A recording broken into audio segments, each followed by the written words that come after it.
Bonjour, c'est Amandine pour être essentiellement bien. Aujourd'hui, on va parler des problèmes pour les essais bébés. Qu'est-ce qui fait qu'on peut avoir des blocages qui peuvent bloquer le fait de pouvoir tomber enceinte. Mais juste avant, je vous invite à vous abonner à ma chaîne, d'activer la petite cloche, de commenter, liker et partager cette vidéo. Alors, juste avant de vous en dire plus, je vous rappelle que si vous souhaitez télécharger, recevoir dans votre boîte mail le petit livret des essais bébés, il vous suffit juste de regarder en barre d'infos, vous allez avoir le petit questionnaire, enfin le petit formulaire où vous mettez votre adresse mail et vous recevrez dans votre adresse mail le PDF du petit journal de bord pour vos essais bébés et ma newsletters. Voilà, et donc pour la suite aussi, je voulais vous parler, vous pouvez aussi vous inscrire au groupe privé Facebook des essais bébés pour vous aider à tomber enceinte. Alors, la vidéo du jour, qu'est-ce qui fait que ça peut bloquer, qui fait que ça fait peut-être des mois, des années que vous essayez de tomber enceinte, mais ça ne fonctionne pas. Peut-être qu'on vous a diagnostiqué quelque chose pour vous ou pour votre mari, ou peut-être aucun diagnostic, et en fait c'est une infertilité euh, inexpliquée. Alors dans tous les cas, cette vidéo vous sera utile. Il faut savoir que pour pouvoir tomber enceinte, il y a plein de phénomènes différents qui peuvent vraiment jouer sur différents facteurs pour vous aider à tomber enceinte. Je vais juste reprendre cette expression, j'en ai parlé dans une vidéo précédente, mais je le redis ici. Tomber enceinte, pourquoi on parle de cette expression? C'est quelque chose qui est en dehors de notre volonté. Ça veut dire qu'on ne choisit pas de tomber enceinte. Comme tomber amoureuse ou tomber malade, ce n'est pas quelque chose qu'on choisit, ça nous tombe dessus littéralement. Donc pour pouvoir vous aider à tomber enceinte, il y a plein de choses que vous pouvez mettre en place. Et alors, il faut aussi prendre conscience que vous pouvez avoir des blocages. C'est pas une raison. Enfin, le fait d'en prendre conscience, c'est pour ne pas vous culpabiliser, mais justement peut-être réussir à lever ces blocages. Alors, ça peut être des blocages psychologiques, des blocages qui sont ancrés dans votre corps, des blocages qui sont peut-être transgénérationnels, ça aussi. En fait, il y a des émotions qui peuvent se cristalliser de génération en génération et parfois même créer des blocages ou des infertilités. Il faut le savoir. Il y a plein de blocages qui peuvent se créer. Alors le premier conseil que je peux vous donner, c'est déjà prendre conscience de vos émotions. Toutes les émotions que vous ressentez sont bénéfiques pour vous. Qu'elles soient positives ou négatives, elles sont bénéfiques. En fait, c'est un peu votre boussole intérieure.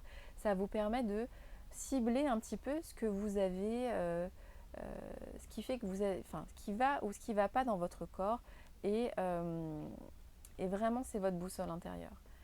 Euh, Souvent, dans notre culture, enfin, en fonction des différentes cultures et des différentes façons dont on a été éduqué, on nous apprend à pas être en colère, à pas avoir peur, à pas pleurer, à toutes les émotions négatives, à ne pas vraiment en prendre conscience.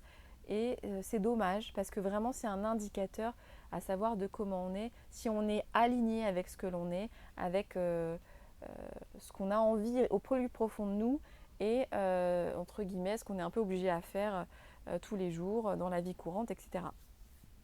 Et donc si vous prenez conscience de vos émotions, ça va vraiment faciliter les choses pour vous et éviter de cristalliser des choses négatives dans votre corps qui peuvent créer des blocages. Donc ça va être quoi? Si par exemple vous avez des émotions négatives en lien avec une situation, le plus simple, et c'est aussi une façon d'être vrai et en fait d'être authentique, parce que vraiment la façon d'être authentique, c'est de vous aider à être relié à ce que vous êtes vraiment. Il n'y a plus besoin, entre guillemets, en tout cas il faut prendre conscience de ça, que d'avoir un masque et de jouer un rôle, c'est néfaste pour vous. Le mieux, c'est d'être authentique. Ça veut dire que les émotions que vous rencontrez, eh bien, il faut les accueillir. Vous êtes en colère, vous avez peur, vous êtes angoissé, vous n'êtes pas d'accord avec ce qui se passe. Alors bien sûr, il y a des manières de le dire. Le but, c'est pas d'agresser les gens, hein. C'est vraiment de vous dire, ok, là, je suis pas d'accord. Mon boss, mon chef au travail m'a imposé ça, ça, ça. Sauf que c'est pas dans mes capacités, ça fait trop. J'ose dire non, j'ose. Alors bien sûr, il faut éviter de perdre son emploi, hein, mais il y a des façons de le dire, de dire ben voilà, je suis désolée, j'ai ça, ça, ça. Après, il faut réussir à le justifier, mais ça fait trop pour moi. Est-ce qu'on ne peut pas échelonner un peu plus? Est-ce qu'on ne peut pas faire ça différemment pour que je sois le plus optimal possible? il faut que aussi j'ai le temps de mettre en place des choses. Bon, bref, après vous justifiez comme vous voulez, mais de dire, bah écoutez, je fais ce qui est au mieux, mais le temps imparti risque d'être un peu court. Voilà, juste de le dire de cette façon-là, peut-être que ça peut vous aider à verbaliser les choses, à dire que vous n'êtes pas d'accord, sans forcément être en confrontation. Et forcément, le fait de dire les choses, vous allez être mieux dans vos ressentis, mieux dans ce que vous allez être. Par exemple, vous êtes frustré, en colère parce que votre voisine est enceinte et qu'apparemment c'était pas voulu et que vous n'arrivez toujours pas à tomber enceinte.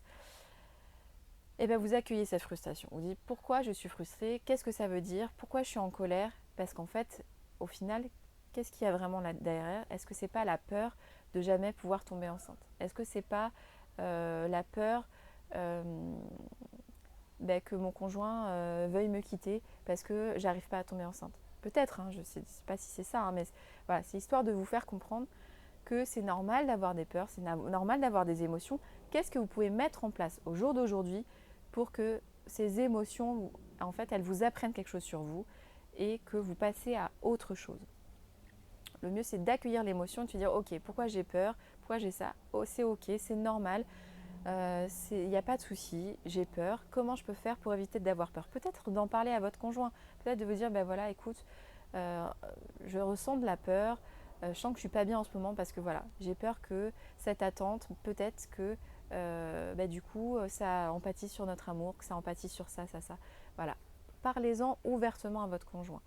Après, ce que vous pouvez faire aussi, c'est vous dire qu'est-ce que je peux faire pour aller bien, aller mieux, c'est passer à l'action. Le pire, c'est l'impuissance.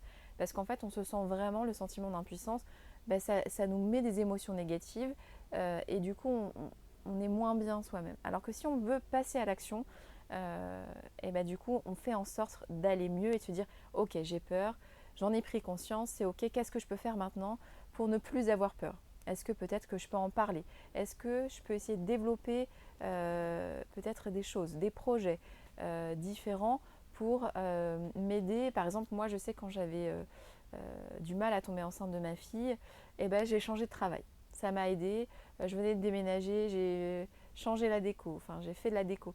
Essayer d'avoir des projets différents en fait pour ne pas être toujours monopolisé par ces émotions négatives de dire c'est dans l'échec, ça marche pas, j'arrive pas à tomber enceinte. Et ne restez pas sur un échec, ne restez pas démotivé. Si votre plus grand rêve c'est de tomber enceinte, croyez-y à fond et vraiment ne lâchez rien. Voilà, c'est vraiment tenez bon et assurez-vous que voilà, face à la tempête, face aux différentes épreuves que vous rencontrez, vous tenez bon. Votre espoir, c'est ça, c'est de pouvoir tomber enceinte et de tenir bon. À deux, c'est encore mieux, de vous soutenir à deux pour pouvoir vraiment aller au bout de ce rêve et pouvoir vraiment avoir ce petit bébé dans vos bras très prochainement. D'accord? J'espère que cette vidéo vous aura été utile. Je vous invite à vous abonner, à activer la petite cloche si ce n'est pas fait, à commenter, liker, partager cette vidéo, à me faire un petit signe comme quoi ça vous aura aidé. Et je vous dis à très bientôt. Ciao!